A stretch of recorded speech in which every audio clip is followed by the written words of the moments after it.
그 섬이 넘어간다는 말이 돌기 시작했습니다. 처음엔 농담인 줄 알았습니다. 일본 땅인 대마도가 어느 순간 한국이 관리하는 곳처럼 보이기 시작했다는 이야기. 공식 발표는 없었습니다. 국경이 바뀌었다는 뉴스도 없었죠. 그런데 이상했습니다. 위기 현장에 먼저 와 있던 쪽은 항상 한국이었고, 데이터를 쥐고 있던 쪽도, 상황을 통제하던 쪽도 한국이었습니다. 섬 사람들 사이에서 이런 말까지 나왔습니다. 이러다 정말 넘어가는 거 아니냐고. 왜 이런 오해가 생겼을까요? 일본 정부는 왜 불안해졌고, 한국은 왜 넘을 수 있었던 선을 스스로 멈췄을까요? 오늘 이야기할 건 영토가 아닙니다. 땅은 그대로였지만 인식이 이동했던 순간, 그 위험하고도 결정적인 장면입니다. 대마도가 넘어간다는 말이 돌기 시작했을 때, 그 소문을 처음 들었을 때 나는 웃어넘겼습니다. 하지만 며칠 뒤 같은 이야기를 다른 경로에서 다시 들었죠. 대마도 주변에서 한국의 존재감이 지나치게 커졌다는 말이었습니다. 공식 발표는 없었지만 현장에는 이미 변화가 있었어요. 대마도 이즈하라 항구의 아침은 언제나처럼 조용했습니다. 하지만 그날따라 선착장에 모인 어민들의 표정은 심상치 않았어요. 60대 중반의 다나카 씨가 먼저 입을 열었습니다. 이상하지 않습니까? 어제부터 한국해양조사선이 3척이나 정박해 있어요. 그의 말에 주변 어민들이 고개를 끄덕였죠. 사실 한국 선박이 대마도 주변 해역에 나타나는 것은 낯선 일이 아니었습니다. 관광객을 실어 나르는 페리도 있었고, 때로는 해양 조사를 위한 선박도 있었어요. 하지만 이번에는 달랐습니다. 선박의 규모도 컸고, 무엇보다 머무는 기간이 길었죠. 항구관리사무소의 요시다 과장은 며칠째 전화 응대에 시달리고 있었습니다. 나가사키 현청에서도 문의가 왔고, 지역 언론사에서도 취재 요청이 쏟아졌어요. 그는 매번 같은 답변을 반복했죠. 정상적인 해양 조사 활동입니다. 우리도 사전에 통보받았고요. 하지만 주민들의 불안은 가라앉지 않았습니다. 선착장 근처 식당을 운영하는 사토 씨는 단골 손님들에게 이렇게 말했어요. 제 친구가 나가사키에 사는데요. 거기서도 같은 소문을 들었대요. 대마도 관리 권한이 한국으로 넘어간다는 이야기요. 섬 북쪽 히타카츠 지역에서는 더 구체적인 이야기들이 돌았습니다. 한국 측에서 대마도 환경조사에 막대한 예산을 투입했다는 것이었죠. 누군가는 항만시설 개보수 비용도 한국이 부담한다는 말을 덧붙였어요. 확인되지 않은 정보들이었지만 사람들은 믿고 싶어 했습니다. 그날 저녁, 섬의 유일한 지역 신문사인 스시마 타임스의 편집장 구로다는 고민에 빠졌습니다. 취재 요청은 계속 들어오는데 정작 확실한 정보는 없었어요. 그는 기자 2명을 불러 지시했죠. 항구로 가서 직접 확인해 보세요. 한국 선박 승무원들과도 이야기를 나눠보고요. 하지만 언어 장벽은 예상보다 높았습니다. 한국 조사선의 선원들은 친절했지만 구체적인 조사 목적에 대해서는 말을 아꼈어요. 공식 발표 전에는 말씀드릴 수 없습니다. 양해해 주시기 바랍니다. 그들의 정중한 거절이 오히려 더 큰 궁금증을 불러일으켰죠. 섬 중심부에 위치한 스시마 시청에서는 긴급 회의가 소집되었습니다. 시장 히라타는 참석자들을 둘러보며 말했어요. 주민들의 불안이 커지고 있습니다. 정확한 정보 파악이 시급해요. 관광과장 나카무라가 손을 들었죠. 한국 영사관에 공식 문의를 넣어보면 어떻겠습니까? 그러나 답은 쉽게 오지 않았습니다. 외교 경로를 통한 문의는 시간이 걸렸고, 그 사이 소문은 더욱 확산되었어요. 인터넷 커뮤니티에는 대마도 관련 게시글이 급증했습니다. 일본 본토의 네티즌들도 관심을 보이기 시작했죠. 도쿄의 한 온라인 포럼에서는 이런 글이 올라왔습니다. 대마도가 정말 한국 땅이 되는 건 아니겠죠. 역사적으로 한국과 가까웠다지만 지금은 엄연한 일본 영토인데요. 댓글들은 찬반으로 갈렸어요. 누군가는 황당한 소문이라고 일축했고, 누군가는 정부의 대응이 미흡하다고 비판했습니다. 대마도 주민들은 점점 더 혼란스러워졌습니다. 명확한 정보도 공식적인 해명도 없었어요. 사람들은 정치보다 빠르게 움직이는 현실을 먼저 보고 있었죠. 그리고 그 현실 속에서 한국의 존재감은 확실히 커지고 있었습니다. 위기는 조용히 시작됐다. 문제는 바다였습니다. 사고와 오염, 그리고 반복되는 이상 신호. 일본 중앙 정부의 대응은 신중했고 그만큼 느렸어요. 그 사이 현장에 먼저 도착한 쪽은 한국이었습니다. 모든 것은 3주 전 한 어민의 신고로 시작되었습니다. 대마도 서쪽 해역에서 조업 중이던 야마구치 씨는 이상한 광경을 목격했어요. 바다 표면에 기름띠 같은 것이 떠 있었고 물고기들이 평소와 다르게 행동했죠.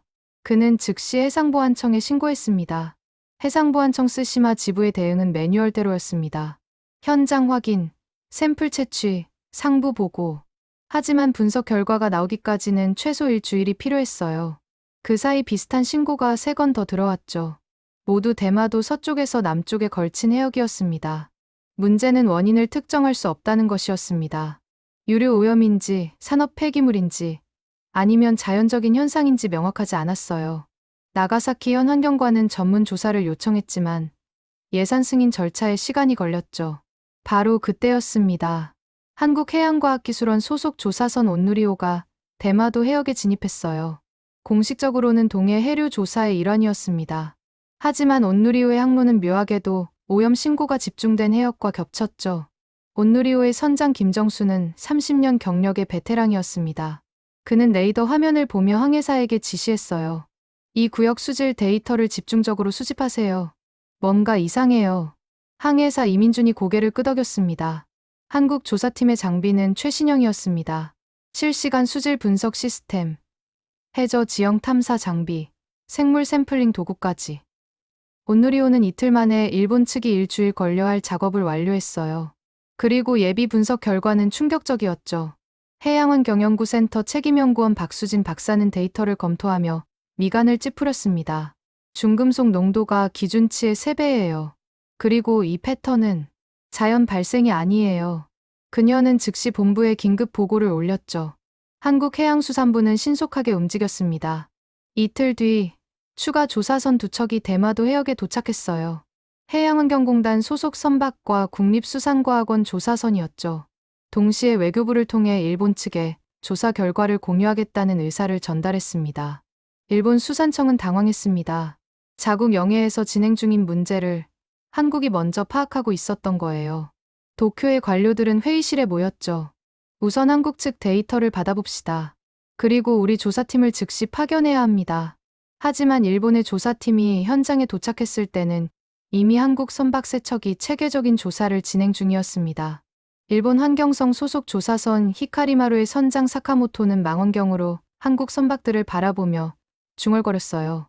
완전히 선수를 빼앗겼군요.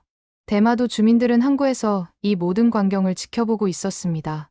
한국 선박들의 대형 크레인이 조사 장비를 바다에 내리고 승무원들이 분주하게 움직이는 모습이 보였어요.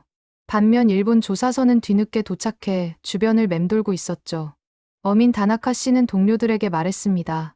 저 사람들이 우리 바다에서 뭔가를 발견한 거예요. 그런데 우리 정부는 뭘 하고 있었던 거죠? 그의 말에는 분노보다는 허탈함이 섞여 있었어요. 항구 식당 주인 사토 씨는 더 직설적이었습니다. 한국 사람들이 먼저 와서 우리 바다를 조사하고 있어요. 이게 말이 됩니까? 손님들은 고개를 끄덕이며 동조했죠. 하지만 누구도 명확한 답을 내놓지는 못했습니다. 스시마 시청의 환경과장 다케우치는 난처한 상황에 빠졌습니다. 주민들은 설명을 요구했지만 중앙정부에서 내려오는 정보는 제한적이었어요. 그는 현청에 전화를 걸었죠. 정확히 무슨 일입니까? 우리는 주민들에게 뭐라고 말해야 합니까? 나가사키 현청의 답변은 애매했습니다. 현재 조사 중입니다. 한국 측과도 협의하고 있고요. 조만간 공동 발표가 있을 예정입니다. 다케우치는 한숨을 쉬었어요. 주민들은 지금 당장 답을 원하는데 말이죠. 그날 밤 온누리호의 회의실에서는 연구진 회의가 열렸습니다. 박수진 박사가 분석 결과를 정리했어요. 오염원은 해저 폐기물로 추정됩니다. 정확한 위치 파악을 위해 내일 무인 잠수정을 투입하겠습니다. 선장 김정수가 고개를 끄덕였죠. 한국 조사팀의 움직임은 정확했고 신속했습니다. 다음 날 아침, 무인 잠수정이 수십백 미터 지점에서 문제의 원인을 발견했어요. 오래된 화학물질 드럼통 여러 개가 해저에 방치되어 있었죠. 부식으로 인해 내용물이 서서히 유출되고 있었습니다. 박수진 박사는 즉시 일본 측에 연락했습니다. 발견했습니다. 좌표를 전송하겠습니다. 공동 대응이 필요해요. 일본 환경성 담당자는 감사를 표했지만 내심 복잡한 심경이었죠. 자국 해역의 문제를 타국이 먼저 해결하고 있었으니까요. 대마도 주민들에게는 이 모든 과정이 하나의 메시지로 읽혔습니다. 위기가 왔을 때 누가 먼저 왔는가? 누가 실제로 문제를 파악했는가? 그리고 누가 해결책을 제시하고 있는가? 답은 분명했어요. 한국이었습니다. 존재감이 공포로 바뀌는 순간 섬 내부에서는 불안이 번졌습니다. 일부 주민들은 관리 권한이 넘어가는 것 아니냐는 극단적인 해석까지 내놓았어요. 깃발 이야기, 항구 이야기, 도움 이야기들이 뒤섞이며 과장됐죠. 무인 잠수정이 해저 폐기물을 발견한 지 사흘째 되는 날이었습니다. 한국 조사팀은 오염 제거 작업을 위한 특수 장비를 실은 선박을 추가로 투입했어요. 이즈하라 항구에는 이제 한국 선박이 5척이나 정박해 있었죠. 항구 전체 정박 공간의 절반 이상을 차지하는 규모였습니다. 항구관리사무소 요시다 과장은 아침부터 민원 전화에 시달렸습니다. 한 통화가 끝나기 무섭게 다음 전화가 걸려왔어요. 이른이 넘은 노인의 목소리가 수화기 너머로 떨렸죠. 저 배들이 언제까지 있는 겁니까? 우리 항구가 한국 항구처럼 보이잖아요. 요시다는 같은 설명을 반복했습니다. 환경오염 제거 작업입니다. 우리에게 도움이 되는 일이에요. 하지만 주민들의 불안은 논리로 설명되지 않았죠. 그들이 느끼는 건 숫자였고, 존재감이었고, 변화였습니다. 스시마 타임스의 편집장 구로다는 특집 기사를 준비하고 있었습니다. 기자 2명을 다시 현장에 보냈어요. 주민들의 목소리를 직접 담아오세요. 그들이 정말 무엇을 두려워하는지 알아야 합니다. 기자들은 섬 곳곳을 돌아다니며 인터뷰를 시작했죠. 히타카츠 지역의 민박집 주인 요시코 씨는 솔직했습니다. 무섭다기보다는 낯설어요. 우리 문제를 남의 나라 사람들이 해결하고 있잖아요. 물론 고맙죠. 하지만 이게 계속되면 어떻게 될까 하는 생각도 들고요. 그녀의 눈빛에는 복잡한 감정이 교차했습니다. 섬 남쪽 어촌 마을에서는 더 직설적인 이야기들이 오갔습니다. 어민 야마시타 씨가 동료들에게 말했어요. 내 친구가 그러는데 한국이 대마도 항만 사용료를 대신 내주겠다고 제안했대요. 사실인지는 모르겠지만 그런 소문이 돌고 있어요. 동료 한 명이 맞장구 쳤죠. 그럼 진짜 넘어가는 거 아닙니까? 소문은 점점 더 구체적으로 변했습니다. 한국 정부가 대마도 환경복원에 100억 엔을 투자한다는 이야기가 돌았어요. 한국 기업들이 섬에 태양광 발전소를 지으려 한다는 말도 나왔죠. 어떤 이는 한국 관광객을 위한 전용 터미널이 생긴다고 했습니다. 모두 확인되지 않은 정보들이었지만 사람들은 믿고 싶어 했어요. 스시마 시의회는 긴급 회의를 소집했습니다. 시장 히라타가 의원들 앞에서 말했어요. 주민들의 불안이 통제 불가능한 수준으로 번지고 있습니다. 우리가 직접 나서서 사실을 확인하고 설명해야 해요. 의원 하나가 손을 들었죠. 하지만 시장님, 우리도 정확히 모르지 않습니까? 바로 그 순간이었습니다. 회의실 문이 열리며 비서가 급히 들어왔어요. 시장님, 한국 대사관에서 연락이 왔습니다. 주민 설명회를 열고 싶다고 합니다. 직접 와서 현재 상황을 설명하겠다고요. 회의실이 술렁였죠. 그날 저녁 스시마 시민회관에는 200명이 넘는 주민들이 모였습니다. 평소에는 텅 비어 있던 회관이 꽉 찼어요. 노인들부터 젊은 부부들까지 섬의 거의 모든 계층이 참석했죠. 무대 위에는 한국해양수산부 국제협력과장 정민호와 통역사가 앉아 있었습니다. 정민호 과장은 정중하게 인사했습니다. 여러분께 심려를 끼쳐 죄송합니다. 오늘은 현재 진행 중인 해양오염 제거 작업에 대해 설명드리러 왔어요. 그의 목소리는 차분했지만 객석의 분위기는 팽팽했죠. 그가 설명을 시작했습니다. 우리가 발견한 해저 폐기물은 10년 이상 방치된 것으로 보입니다. 정확한 출처는 아직 조사 중이에요. 중요한 건 이 문제를 방치하면 대마도 전체 어업에 심각한 피해가 발생한다는 점입니다. 크린의 오염 확산 시뮬레이션 영상이 재생되었죠. 주민들은 숨죽이고 화면을 지켜봤습니다. 붉은색으로 표시된 오염 물질이 해류를 따라 퍼지는 모습이 보였어요. 3개월 후에는 대마도 동쪽 해역까지, 6개월 후에는 일본 규슈 연안까지 도달하는 예측이었죠. 한 주민이 손을 들었습니다. 그럼 왜 일본 정부가 아니라 한국이 이 일을 하고 있습니까? 정민호 과장은 잠시 침묵했어요. 그리고 조심스럽게 대답했죠. 우리가 먼저 발견했고 장비가 있었습니다. 긴급한 상황이었고요. 일본 측과는 긴밀히 협력하고 있어요. 하지만 주민들의 불안은 쉽게 가라앉지 않았습니다. 다른 주민이 일어서서 물었어요. 작업이 끝나면 한국 배들은 떠나는 겁니까? 아니면 계속 여기 있을 겁니까? 객석 곳곳에서 고개를 끄덕이는 소리가 들렸죠. 정민호 과장은 명확하게 답했습니다. 작업이 완료되면 즉시 철수합니다. 우리의 목적은 오직 환경 복원이에요. 그 이상도, 그 이하도 아닙니다. 그의 말투에는 확신이 담겨 있었지만 주민들의 눈빛은 여전히 의심스러웠어요. 설명회가 끝난 뒤 복도에서 주민들의 대화가 이어졌습니다. 한 중년 남성이 말했죠. 말은 그렇게 하지만 일단 들어오면 나가기 싫어하는 게 사람 아닙니까? 옆에 있던 여성이 고개를 저었어요. 하지만 저 사람들이 아니었으면 우리 바다가 어떻게 됐겠어요. 스시마 타임스의 구로다 편집장은 취재 수첩에 메모했습니다. 주민들은 감사와 두려움 사이에서 흔들리고 있다. 도움은 필요하지만 그 도움이 가져올 변화가 무섭다. 그는 이 감정의 정체를 정확히 포착했어요. 그날 밤 인터넷에는 설명회 영상이 업로드되었습니다. 일본 전역에서 댓글이 달렸어요. 누군가는 한국의 신속한 대응을 칭찬했고 누군가는 일본 정부의 무능을 비판했죠. 그리고 일부는 이렇게 썼습니다. 이게 시작이다. 대마도는 서서히 넘어가고 있다. 나는 이 과정을 보며 깨달았습니다. 주권이 흔들리는 게 아니라 신뢰의 중심이 이동하고 있다는 착각이 공포를 만든다는 것을요. 그리고 그 공포는 때로는 사실보다 더 강력한 현실이 된다는 것을 말이죠. 한국의 선택은 선을 넘지 않는 것이었다. 결정적인 장면은 그 다음이었습니다. 한국은 더 들어오지 않았어요. 대신 모든 조사 결과를 공개했고 일본 당국과 공동 브리핑을 택했죠. 철수 시점도 명확히 했습니다. 주민 설명회가 끝난 다음 날 아침이었습니다. 한국해양수산부는 도쿄에서 일본 환경성, 수산청과 3자 회의를 열었어요. 회의실에는 양측 고위 관료들이 마주 앉았죠. 한국 측 수석 대표는 해양환경정책관 강석윤이었습니다.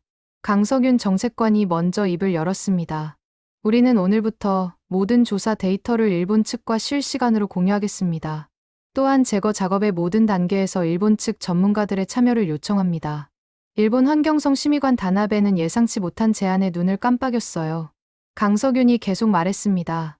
그리고 작업 완료 예정일은 45일 후입니다. 그때까지 우리 선박과 인력은 대마도에 머물 것이에요. 하지만 그 이후에는 즉시 철수합니다. 명확한 시한이었죠. 다나베 심의관은 고개를 끄덕이며 메모했습니다. 회의가 끝난 후 양측은 공동 성명을 발표했습니다. 한일 양국은 대마도 해양 오염 문제 해결을 위해 긴밀히 협력하고 있다. 모든 작업은 투명하게 진행되며 양국 전문가들의 공동 감독하에 이루어진다. 성명서는 양국 언론에 동시에 배포되었어요. 대마도 현장에서는 즉각적인 변화가 일어났습니다. 한국 조사선 온누리호의 회의실에 일본 해상보안청 소속 연구원 3명이 합류했어요. 박수진 박사는 그들을 환영하며 말했죠. 함께 일하게 되어 기쁩니다. 모든 데이터에 접근하실 수 있어요.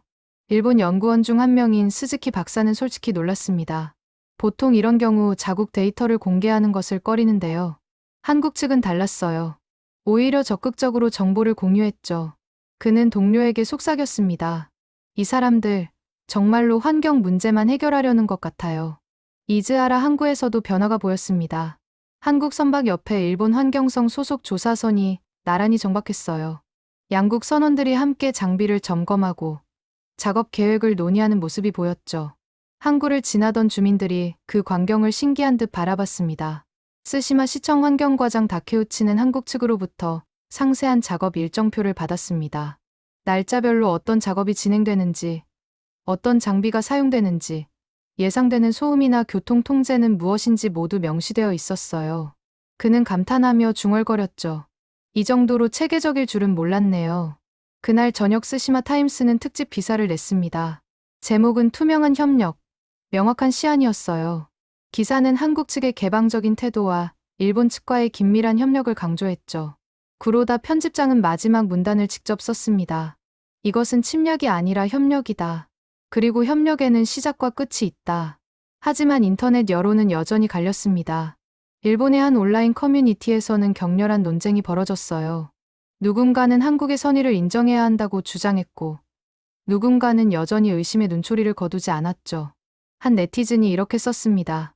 지금은 협력이라고 하지만 나중에 무슨 일이 벌어질지 누가 알겠는가.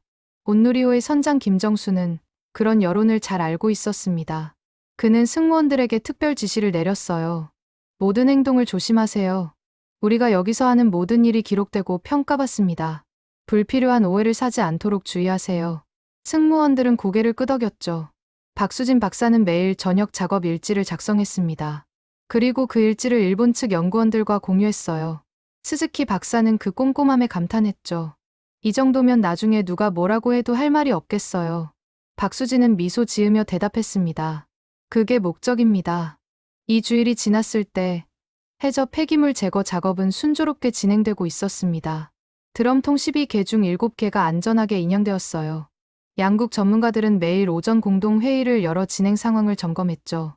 작업 현장에는 일본 해상보안청 선박이 항상 대기하며 상황을 모니터링했습니다.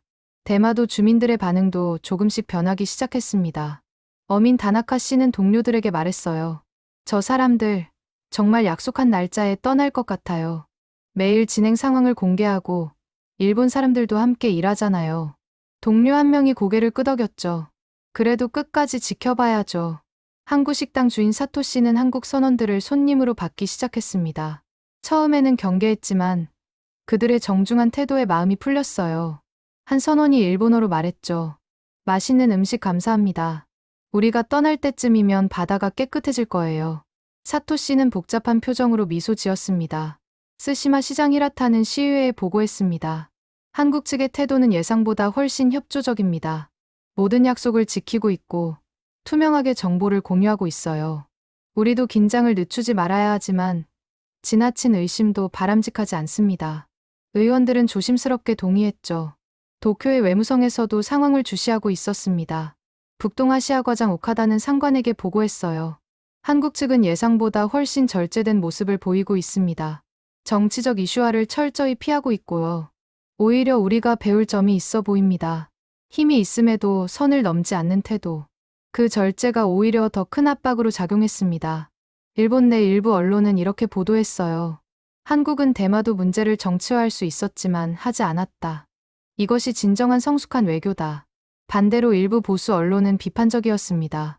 한국의 절제를 우리의 무능과 대비시키는 것은 불공정하다. 하지만 그들조차 인정할 수밖에 없었어요. 한국은 선을 넘지 않았다는 사실을요. 그날 밤 온누리호 선상에서 김정수 선장과 박수진 박사가 대화를 나눴습니다. 박사님, 우리가 잘하고 있는 건가요? 김정수가 물었죠. 박수진은 바다를 바라보며 대답했습니다. 우리는 할 수 있는 것을 하고 있어요. 그리고 하지 말아야 할 것을 하지 않고 있고요. 그게 가장 중요합니다.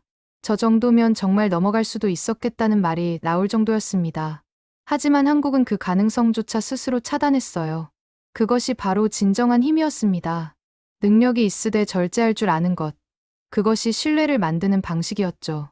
왜 오해가 생길 수밖에 없었는가? 이 오해의 근원은 단순했습니다. 위기 상황에서 누가 실제로 문제를 통제하고 있었는가였어요. 현장은 한국의 손으로 안정되고 있었고 데이터와 설명도 그쪽에서 나왔죠. 작업 개시 3주째 되는 날이었습니다. 대마도 남쪽 해역에서 예상치 못한 문제가 발생했어요. 해류의 변화로 오염 물질이 당초 예상보다 넓은 범위로 확산된 것이 확인되었죠.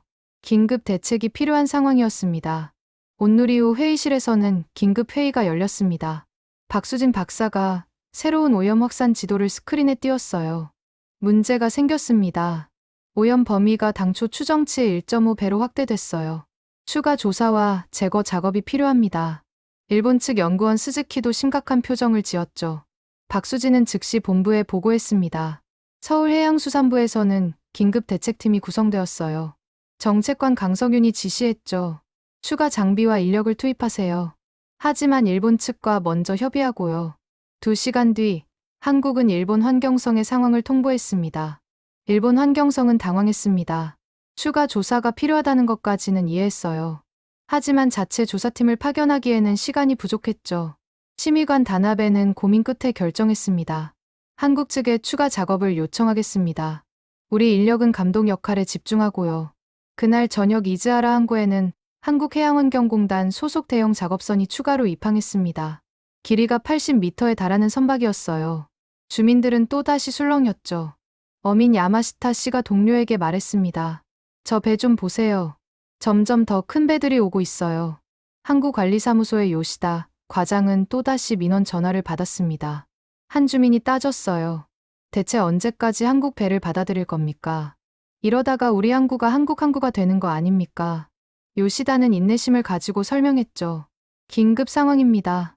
우리 바다를 살리기 위한 일이에요. 하지만 숫자는 명확했습니다. 이제 이즈하라 항구에는 한국 선박 6척, 일본 선박 2척이 정박해 있었어요. 비율로 따지면 3대 1이었죠. 항구를 찾은 관광객들은 사진을 찍으며 중얼거렸습니다. 여기가 일본 항구인지 한국 항구인지 헷갈리네요. 스시마 타임스의 구로다 편집장은 이 상황을 예의주시했습니다. 기자 한 명을 불러 지시했어요. 항구에서 하루 종일 관찰하세요.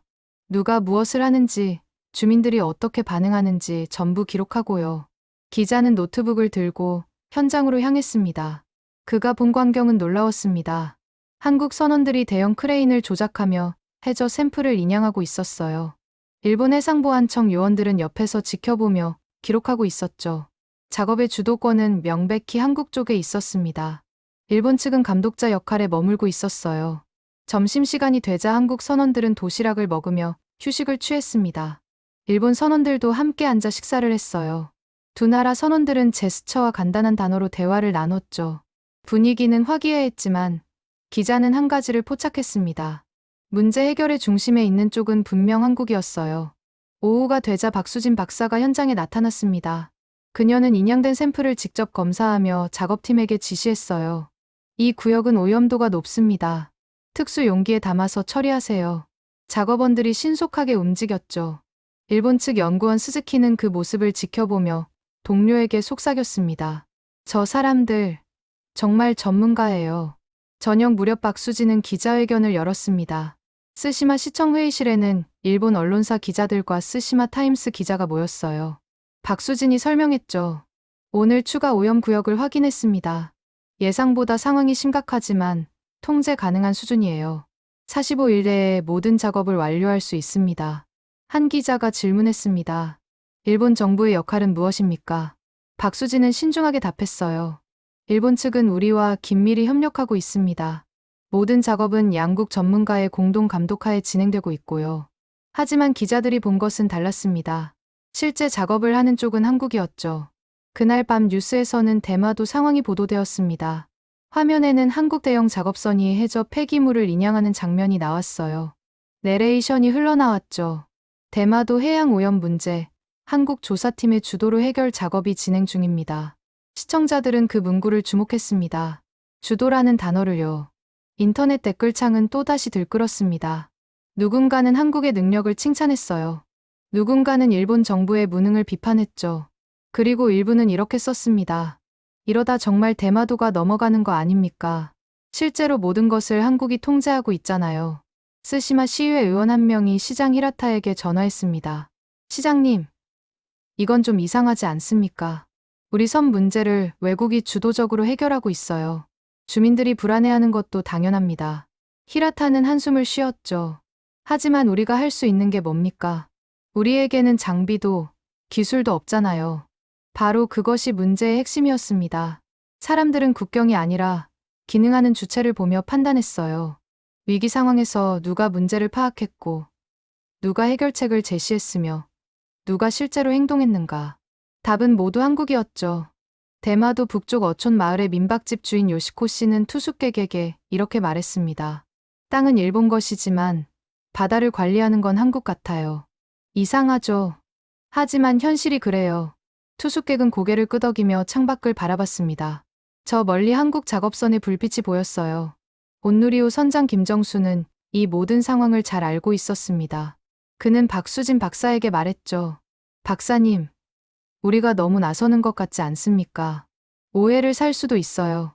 박수진은 차분하게 대답했습니다. 우리는 우리가 할 수 있는 일을 하고 있을 뿐이에요. 그 이상도, 그 이하도 아닙니다. 하지만 현실은 그보다 복잡했습니다. 그래서 땅은 그대로였지만 체감되는 주도권은 달라 보였어요.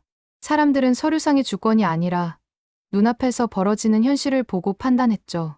그리고 그 현실 속에서 한국의 존재감은 압도적이었습니다.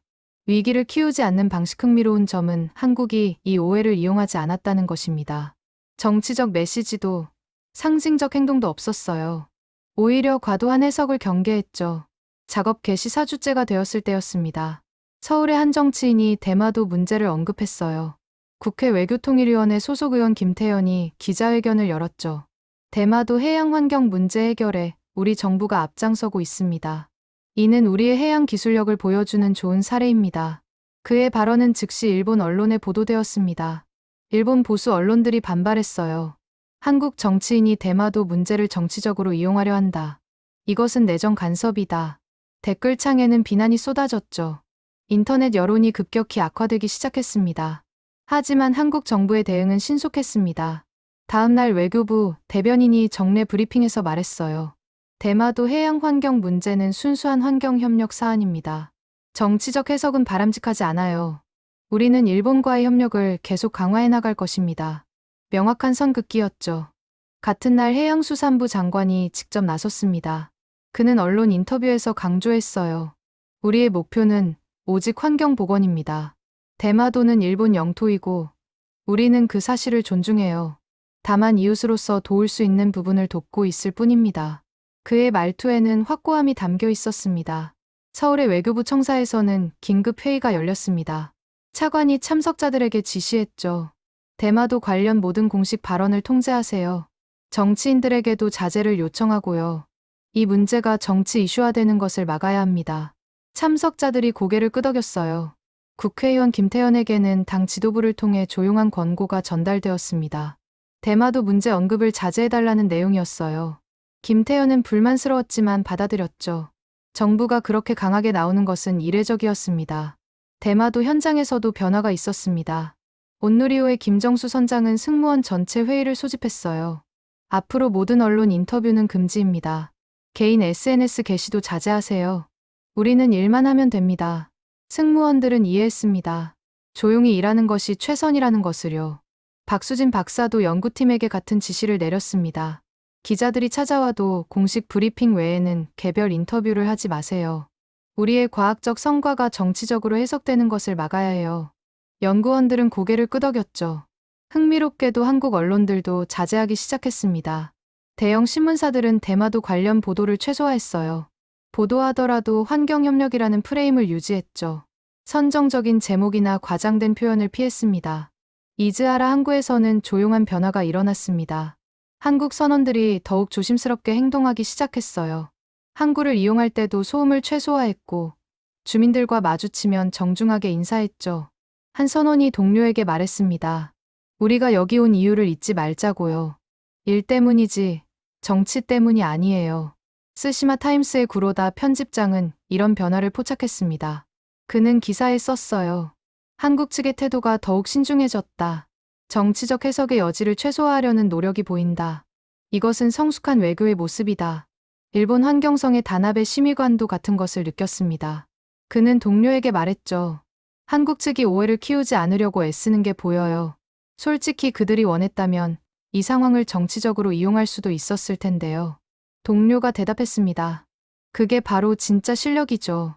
대마도 시청의 히라타 시장은 한국 측 관계자와 비공식 면담을 가졌습니다. 그는 솔직하게 말했어요. 일부 주민들의 불안이 여전합니다. 하지만 당신들이 절제하는 모습을 보며 안심하는 사람들도 늘고 있어요. 한국 측 관계자는 고개를 숙였습니다. 저희도 그 점을 잘 알고 있습니다. 인터넷에서는 흥미로운 현상이 일어났습니다. 처음에는 대마도 넘어간다는 과장된 댓글들이 많았어요. 하지만 시간이 지나면서 분위기가 바뀌었죠. 한 네티즌이 썼습니다. 한국이 정말 대마도를 차지하려 했다면 이렇게 조용히 일하지 않았을 거예요.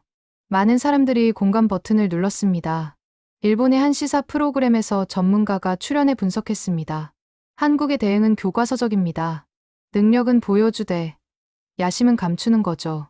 이것이 바로 소프트 파워예요. 진행자가 물었어요. 그럼 일본은 무엇을 배워야 할까요? 전문가는 답했습니다. 능력을 키우는 것, 그리고 그 능력을 절제 있게 사용하는 법이죠.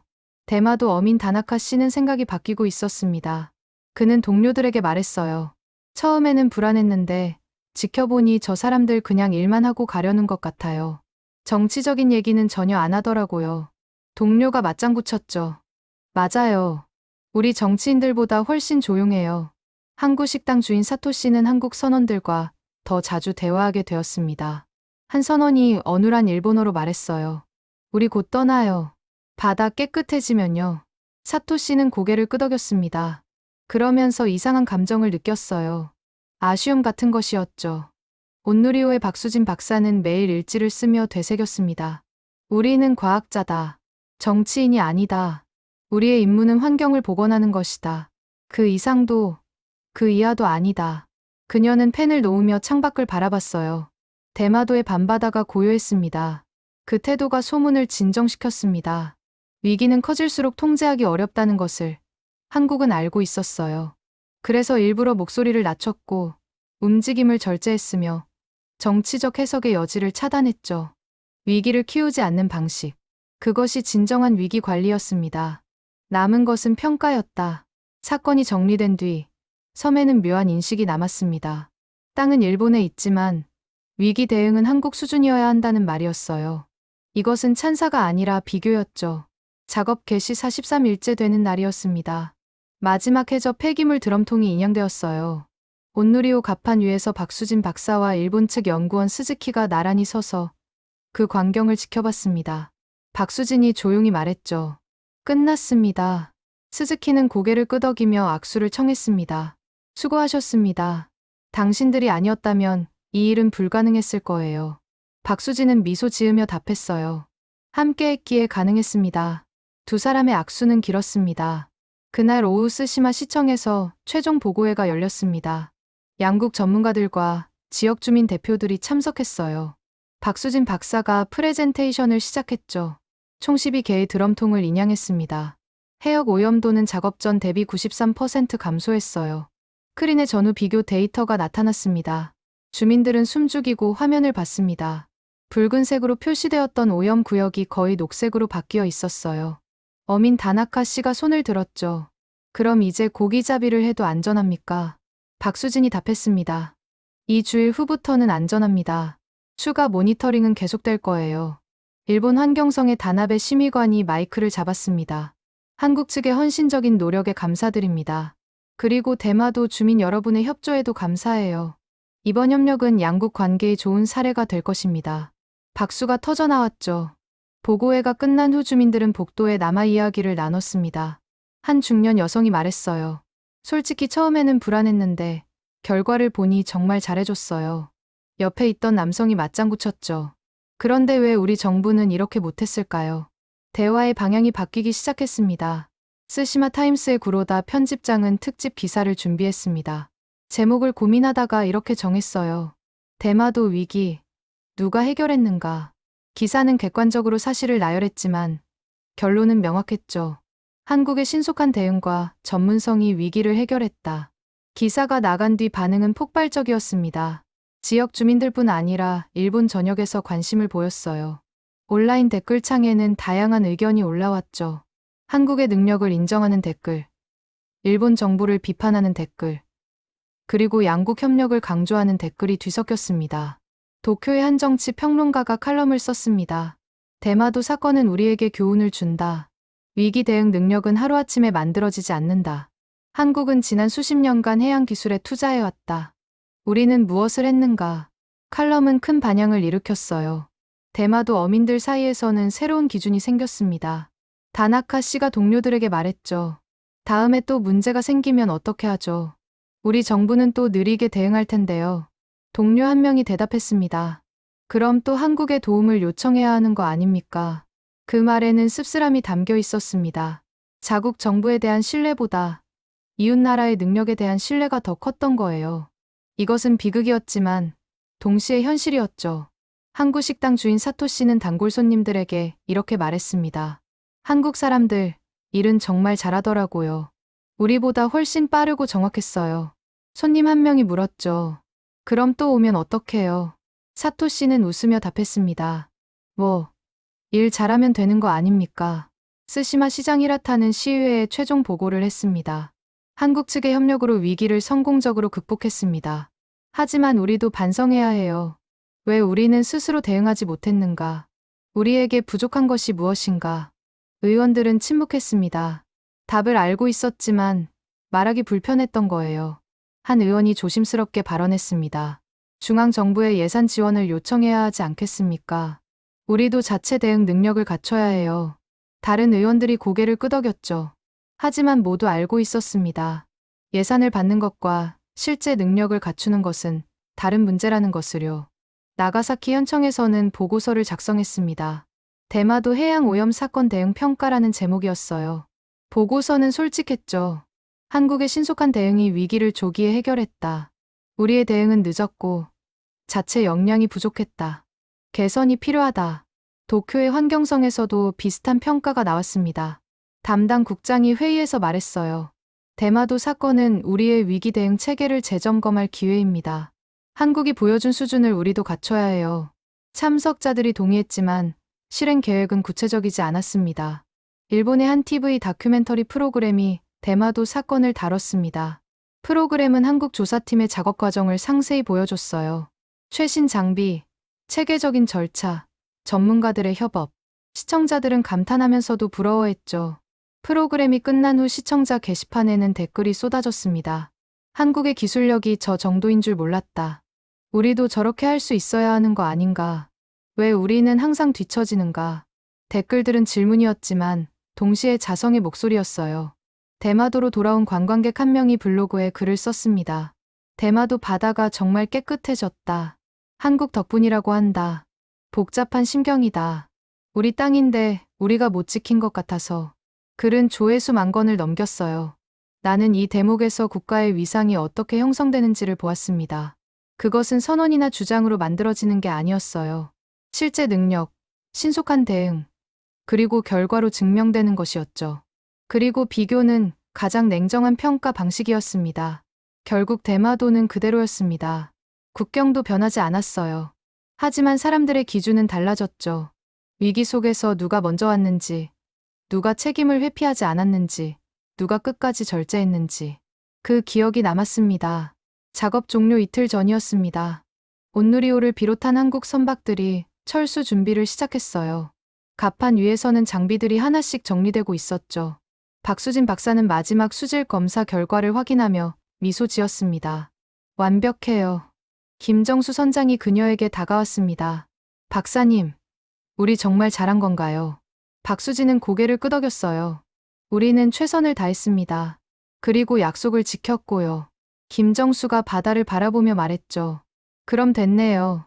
이즈하라 항구에서는 작별 인사가 오갔습니다. 한국 선원들이 일본 해상보안청 요원들과 악수를 나눴어요. 함께 일할 수 있어서 영광이었습니다. 일본 측 요원이 답했죠. 많이 배웠습니다. 감사합니다. 두 나라 사람들의 눈빛에는 진심이 담겨 있었습니다. 항구 식당 주인 사토 씨는 한국 선원들을 위해 특별 도시락을 준비했습니다. 마지막이니까 서비스예요. 한 선원이 감사하며 받았어요. 잊지 않겠습니다. 사토 씨는 손을 흔들며 배웅했죠. 그의 눈가가 촉촉해졌습니다. 어민 다나카 씨는 동료들과 함께 항구에 나왔습니다. 그들은 한국 선박들이 출항 준비하는 모습을 지켜봤어요. 한 동료가 말했죠. 저 사람들 떠나면 또 언제 볼까요? 다나카 씨가 대답했습니다. 다시 위기가 오면 보겠죠. 그 말에는 농담과 진심이 섞여 있었어요. 스시마 시장 히라타는 한국 측 대표단과 마지막 면담을 가졌습니다. 정말 감사합니다. 우리 섬을 구해주셨어요. 한국해양수산부 정책관 강석윤이 답했죠. 이웃으로서 당연한 일입니다. 필요하면 언제든 연락하세요. 히라타는 깊이 고개를 숙였습니다. 그날 저녁 온누리호에서는 마지막 회의가 열렸습니다. 박수진 박사가 팀원들을 둘러보며 말했어요. 여러분 모두 수고하셨습니다. 우리는 해야 할 일을 했고 하지 말아야 할 일을 하지 않았어요. 그것으로 충분합니다. 팀원들이 박수를 쳤죠. 다음 날 아침 한국 선박들이 일제히 출항했습니다. 항구에는 배웅 나온 주민들이 모여 있었어요. 아이들이 손을 흔들었고 어른들이 고개를 숙였죠. 온누리호의 기적 소리가 항구에 울려 퍼졌습니다. 그것은 작별 인사였어요. 스시마 타임스의 구로다 편집장은 마지막 특집 기사를 썼습니다. 제목은 45일, 그리고 남은 것이었어요. 기사는 이렇게 시작했죠. 한국 조사팀이 떠났다. 대마도의 바다는 깨끗해졌다. 하지만 더 중요한 것이 남았다. 그것은 기준이다. 기사는 계속되었습니다. 사람들은 이제 안다. 위기가 왔을 때 필요한 것이 무엇인지. 신속한 대응, 전문적인 능력, 그리고 끝까지 책임지는 자세. 우리는 그 기준을 한국에게서 배웠다. 이것은 찬사가 아니라 냉정한 평가다. 기사는 온라인에서 폭발적인 반응을 얻었습니다. 공유 횟수가 10,000건을 넘었어요. 댓글들은 공감과 반성으로 가득했죠. 한 네티즌이 썼습니다. 대마도는 일본 땅이다. 하지만 위기 대응은 한국 수준이어야 한다. 이게 현실이다. 일본 정부는 조용히 움직였습니다. 환경성은 해양 오염 대응 매뉴얼을 전면 개정하기로 했어요. 수산청은 첨단 조사 장비 도입 예산을 신청했죠. 외무성은 한일 해양 환경 협력 체계를 강화하기로 결정했습니다. 모두 대마도 사건에서 배운 교훈이었어요. 나가사키현은 한국과의 직접 교류를 제안했습니다. 현청 관계자가 말했죠. 중앙 정부를 기다릴 게 아니라 우리가 먼저 움직여야 해요. 한국의 해양 기술을 배우고 협력 체계를 구축해야 합니다. 제안은 받아들여졌어요. 대마도 섬 내부에서는 미묘한 변화가 일어났습니다. 한국어를 배우려는 주민들이 늘었어요. 한 중년 남성이 한국어 학원에 등록하며 말했죠. 다음에 또 한국 사람들이 오면 직접 감사 인사를 하고 싶어요. 강사는 고개를 끄덕였습니다. 젊은 세대는 더 직접적이었습니다. 대학생 히로키는 친구들에게 말했어요. 나 졸업하면 한국해양연구소에 지원할 거야. 저 사람들한테 배우고 싶어. 친구들이 놀라며 물었죠. 일본 회사는 안 가? 히로키가 답했습니다. 실력 있는 곳에서 배워야죠. 서울의 해양수산부에서는 복명회의가 열렸습니다. 정책관 강석윤이 보고했어요. 대마도 작업을 성공적으로 완료했습니다. 일본 측의 평가도 긍정적이고요. 장관이 고개를 끄덕였죠. 수고했습니다. 이번 일로 우리의 위상이 확실히 높아졌어요. 하지만 강석윤은 조심스럽게 덧붙였습니다. 그러나 우리가 주의해야 할 점도 있습니다. 능력을 과시하는 게 아니라 진심으로 돕는 것이어야 해요. 그래야 지속 가능합니다. 장관이 동의했죠. 그 균형을 잘 유지하세요. 온누리호가 부산항에 입항했을 때 작은 환영식이 열렸습니다. 해양수산부 관계자들과 언론이 나와 있었어요. 하지만 행사는 간소했죠. 박수진 박사가 간단히 말했습니다. 우리는 우리가 할 수 있는 일을 했을 뿐이에요. 특별한 것은 없습니다. 하지만 특별한 것은 있었습니다. 그것은 능력이었고 절제였으며 신뢰였어요. 그리고 그 모든 것이 만들어낸 새로운 인식이었죠. 석 달 뒤 대마도에서는 해양환경축제가 열렸습니다. 한국 전문가들이 초청되었어요. 박수진 박사도 참석했죠. 그녀가 강연을 마치자 청중들이 기립박수를 보냈습니다. 한 주민이 일어서서 말했어요. 우리 바다를 되찾아 주셔서 감사합니다. 박수진은 미소 지으며 답했습니다. 바다는 원래 여러분의 것이었어요. 우리는 그저 도왔을 뿐입니다. 하지만 청중들은 알고 있었죠. 도움 이상의 무언가가 있었다는 것을요. 그날 저녁 박수진은 호텔 창문으로 대마도 바다를 바라봤습니다. 깨끗해진 바다가 달빛에 반짝였어요. 그녀는 생각했죠. 우리는 바다를 되살렸다. 하지만 더 중요한 것을 남겼다. 그것은 가능성이다. 협력의 가능성, 신뢰의 가능성, 그리고 더 나은 미래의 가능성. 대마도가 넘어간다는 말까지 나왔던 것은 야망이 아니라 능력이 만들어낸 오해였습니다. 하지만 그 오해를 통해 사람들은 깨달았어요.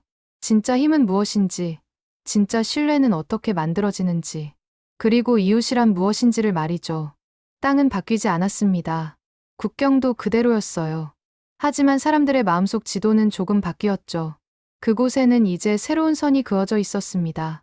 능력의 선, 신뢰의 선, 그리고 협력의 선. 그 선들이 만들어낸 새로운 풍경 속에서 대마도는 여전히 자신의 자리에 있었지만 세상을 보는 눈은 달라져 있었습니다.